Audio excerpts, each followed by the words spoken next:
ان الصلاۃ تنہا عن الفحشاء والمنکر صدق اللہ العظیم ان اللہ و ملائکۃہ یصلون علی النبی یا ایھا الذین آمنوا صلوا علیہ وسلموا تسلیما الصلاۃ والسلام علیک یا سیدی یا رسول اللہ وعلی آلک وصحبہ یا سیدی یا حبیب اللہ۔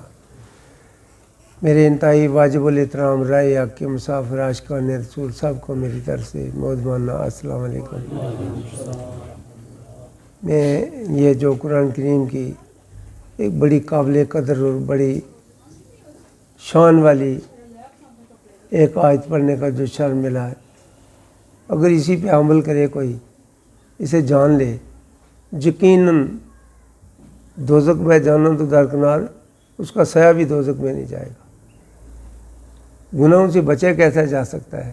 اللہ نے یہ طریقہ بتایا، عن الفحشاء والمنکر ان الصلاۃ، یہ نماز سے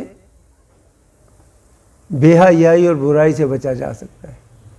ایک ہی طریقہ نماز سے، ہمیں پیدا کس کے لیے کیا گیا؟ عبادت کے لیے۔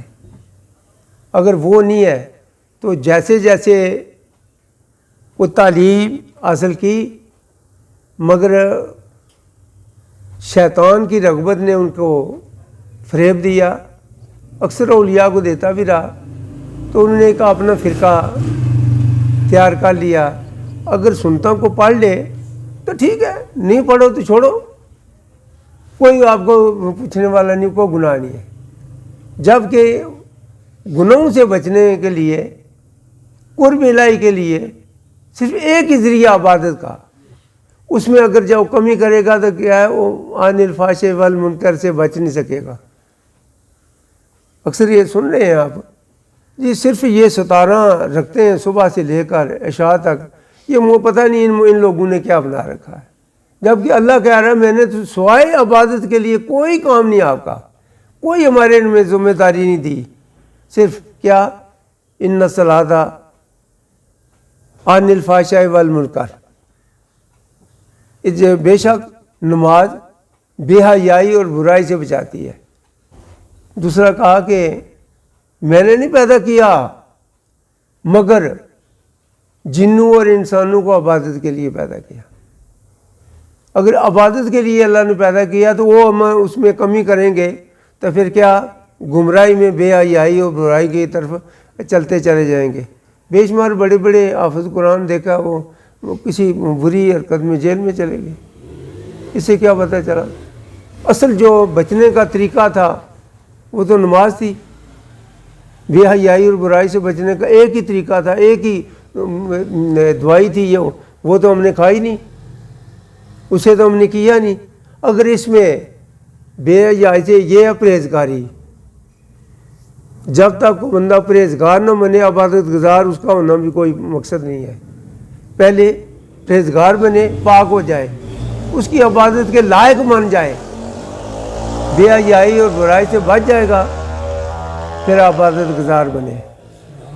کہ جتنا بھی قرب الہی میں جتنا بھی وہ ذکر کرے گا وہ قرب الہی میں چلا جائے گا۔ نماز جو ہے ایک ضابطہ ہے، جو فرض نماز ہے ایک ضابطہ ہے، ضابطہ جو ہے وہ تو ایک قرض ہے، وہ تو ہم ادا کرتے جائیں گے، نہ کریں گے تو وہ گرفتار ہو جائیں گے۔ جو نفلی عبادت ہے یہ رابطہ ہے، اللہ سے رابطہ ہے، محبت الہی سے محبت پیدا کرنا، تو پھر جب اس کا یار بن جائے کوئی تو کرے گا ایسے ہی نفلی عبادت سے۔ پھر ساری ساری رات نماز تہجد پڑھیں گے، پھر رات کو ذکر بارگاہ الہی میں وہ یار نے کھڑے رہیں گے، ذکر الہی میں دل آباد رکھیں گے، دوسروں کا خیال آئے گا کیسے؟ اسے رغبت ہی اسی میں دیں، صرف اللہ کی رغبت کے بغیر کوئی ہمارے دل میں اور خواہش ہی نہ ہو۔ جب بھی ہمارا جینا مرنا صرف اللہ تیری رضا کے لیے، تو اس کے ذکر سے ہمارا دل آباد ہوگا۔ تو وہ جب ایسے ہوتا ہے کہ وہ ذکر کرتا ہے تو اس کا دل چل رہا ہے۔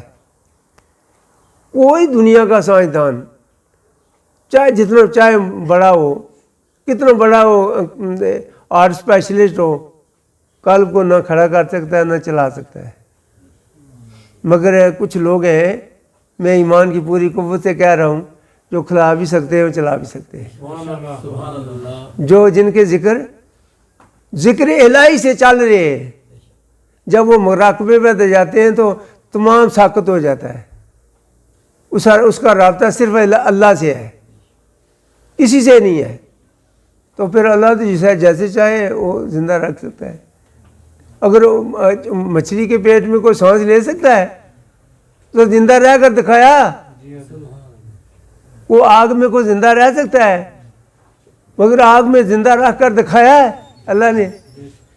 تو یہ دیکھا جب بندہ اس کا ہو جائے, اس کائنات کے بادشاہ کا, دنیا کی ہر خواہش سے پاک ہو جائے, تو پھر کیا, پھر جب اس کا ہو جائے تو پھر فکر ہی کیا. اسی لیے میرے محترم میری امی جان یہ فرماتی تھی, بچہ یہ دنیا کی فکر نہ کرنا. اگر یہ دنیا کی محبت آپ کے اندر داخل ہوگی یہ کبیرے گناہوں میں ہے. اللہ سے توکل, اللہ پہ بھروسہ دور ہو جائے گا. پھر در در کی ٹھوکریں کھاتا رہے گا, اس دنیا کے پیچھے بھاگتا بھاگتا گر جائے گا, تجھے اٹھانے والا کوئی نہیں رہے گا. تو اللہ جس مقصد کے لیے پیدا کیا اس کی پہ چلتا رہو, اسی پہ چل, جو اللہ نے حکم دیا اس پہ کر. اللہ نے حکم صرف اسی بات کے لیا کہ عبادت کے لیے, وہ کرتا جا, باقی فکر چھوڑ دے.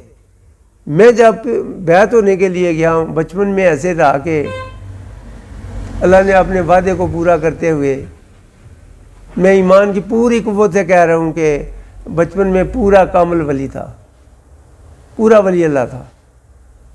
جب میں جوانی کی مستی میں حدود میں داخل ہوا تو جوانی کی مستی نے مجھے جکڑا. تو دنیا کی سب سے بڑی برائی کیا ہے, محبت. دنیا کی محبت کا ہزار بار گالے میں کیا, جس کی شرمندگی کی وجہ سے کئی بار میں کہہ چکا ہوں, 41 سال روتے روتے شرمندہ دریاؤں سے رہوں, بیا بانوں جنگلوں میں گھما پھرا ہوں, روتا رہا ہوں. اس رونے کے جو نشانات ابھی بھی میری آنکھوں کے سامنے دونوں کے موجود ہیں. اتنا رویا یا اللہ, اس اتنی بڑی کائنات کے بادشاہ کی دوستی مل گئے, پھر دنیا کی محبت کا اظہار تو کیوں نہیں کیا؟ ساری چیز اس کے قبضے میں تھی, تو کیا مانگا ہے, کیوں مانگا ہے؟ بچہ ایک وقت آیا, اللہ رحمان رحیم ہے, اس نے مجھے پھر ایک موقع دیا. بچہ ایک ہی بات, وہ یہ کہیں کہ آپ نماز طریقہ شریعت چھوڑ دیں, ذکر الہی چھوڑیں, نماز نہ پڑھیں.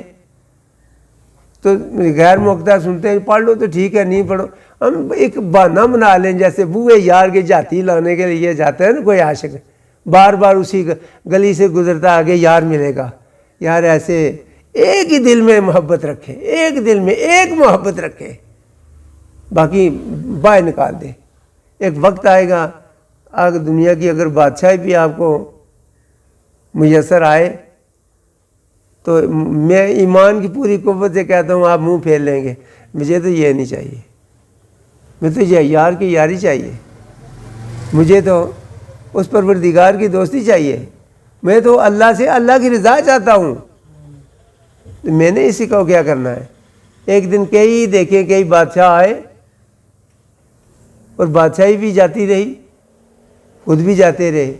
مانگا کیا مانگا, اور بدبخت کیا مانگا, اور دنیا کی محبت بادشاہی مانگی. کہاں ہے تمہاری بادشاہی؟ وہ تو جو قائم اور دائم میں جو رہنے والا بادشاہ, وہ تو ابھی بھی ہمیشہ ہے, ہمیشہ سے ہے, ہمیشہ رہے گا.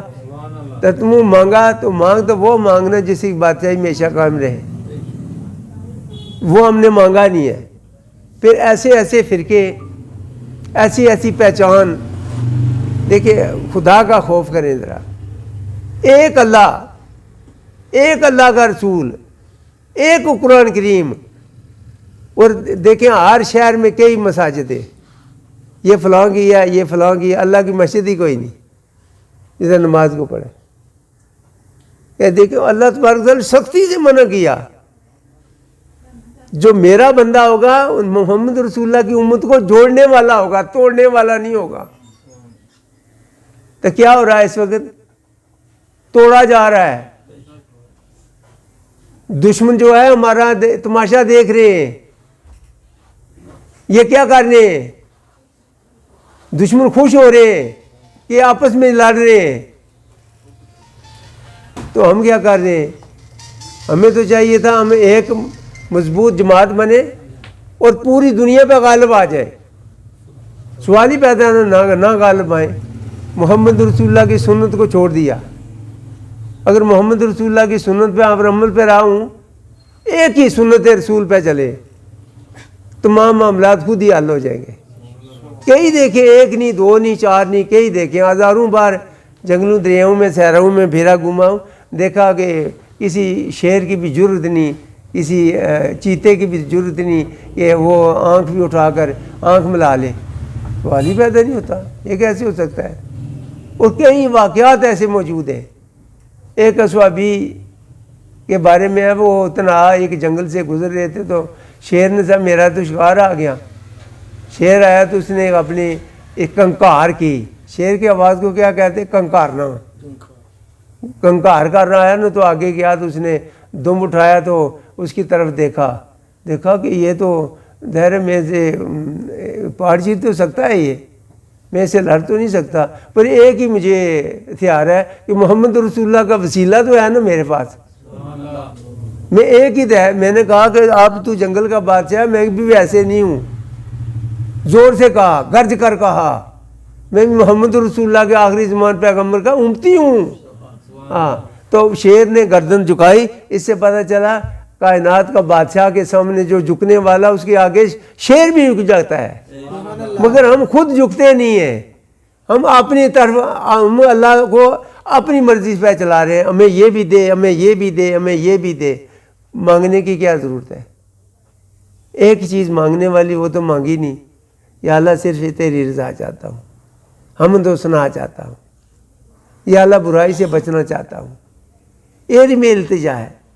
یار میرے دل میں ہر خواہش سے مجھے پاک کر دے، تیرے ذکر و عبادت کے قابل کر دے. ایک ہی تمنا رہ کر اگر چلیں گے تو مدینے کی گلی کے مسافر بن جائیں گے. اور یقیناً بات ہے، میرے آقا حضور کو یہ کہہ دینا کہ میری کملی کے نیچے آ جا. آئے ہائے کہ محمد رسول اللہ کی کملی کے نیچے آنے کا مطلب کیا؟ کہ سارے کا سارا نبی پاک فنا فی الرسول ہو جا. نبی پاک صلی اللہ علیہ وسلم کی ہر ادا کو اپنا لے، اپنی حیثیت کو مٹا دے. ایسے مٹا دے کہ آپ نے تمہارے دل میں کوئی تمنا نہ رہے. ایک ہی تمنا، جو میں زندہ رہوں، یا اللہ پیروی رسول میں رہوں. پھر مجال ہے جو پیروی رسول کا سرٹیفکیٹ جس کے پاس ہو، اللہ اسے اپنا دوست نہ بنائے. سارے صحابہ کرام رضوان اللہ علیہ اجمعین، یہ پہلی صدی کا واقعہ جو میں بیان کر رہا ہوں. حضور کی دنیا سے رحلت فرمانے کے بعد پہلی بات اس وقت کیا تھی، آج کیا ہے؟ اب اسے شرک ہونے لگا ہے. تو تمام صحابہ کرام رضوان اللہ علیہ اجمعین مائی عائشہ صدیقہ رضی اللہ تعالیٰ کی خدمت میں حاضر رہے. امی جان، یہ بارش نہیں ہو رہی. تو آپ نے فرمایا کہ اپنے آقا تمام نبیوں کے امام، ان کے اوپر جو اس کا جو چھت ہے اس میں سراخ کریں. وہ آج بھی موجود ہے. دیکھا تو سومی اوپر جڑا نا چھوٹا سا ایک اس تو سراخ کیتے ہیں گنبد نے اوپر. تو سو نہیں تکیا؟ اچھا جی غور کیا میں شاید تو سن تکیا گئے ہو تکے اتنے رسا بھی نال بدے آئے گئے. تو وہاں سے وہ کھڑے، جب یار یار کو دیکھے گا بارش ہوگی. تو وہ اسی لیے اس مسجد کو بھی میں گئے، جا کر دعا کی. مسجد نبوی پہ آنے تک تر و تران ہوگی تمام. یہ حضور کے وسیلہ سے مائی صاحبہ نے فرمایا کہ وہاں سے ایسے کریں، ان کے چہرے مبارک، چہرے عطر کے سامنے سے وہ تھوڑا سا وہ گھمت جو توڑ دیں. جب وہ توڑا تو اسی وقت بارش ہونے لگی. بارش ہوگی حضور کے وسیلے سے، جب دعا کی تو بارش ہوگی. آج چونکہ پہلی صدی کی یہ واقعہ ہے، آج چونکہ آخری صدی ہے تو اس میں نبی پاک صلی اللہ علیہ وسلم کے وسیلے سے دعا کرنے کی بھی اجازت نہیں ہے، وہ بھی شرک ہو جاتا ہے. افسوس یہ ہے کہ کار کون رہے؟ درزی، مونگ پھلی بیچنے والے. مولوی، چونکہ دو مولوی نے صرف پڑھا ہے، سیکھا نہیں ہے، پریکٹیکل نہیں کیا. پریکٹیکل کریں تو اندر کی جب روشنی ہوئی، شمع جلے گی. ایک وقت آئے گا، میں پورے ایمان کی پوری قوت سے کہتا ہوں، بابا آدم بھی نظر آئیں گے، تمام نبیوں کے امام بھی نظر آئیں گے. آپ اس قابل بن جائیں، پہلے دنیا کی ہر خواہش تو پاک ہو جائے، تو پھر اس پاک ذات کی دیدار کیوں نہ ہو. آخر دعوانا الحمدللہ رب العالمین.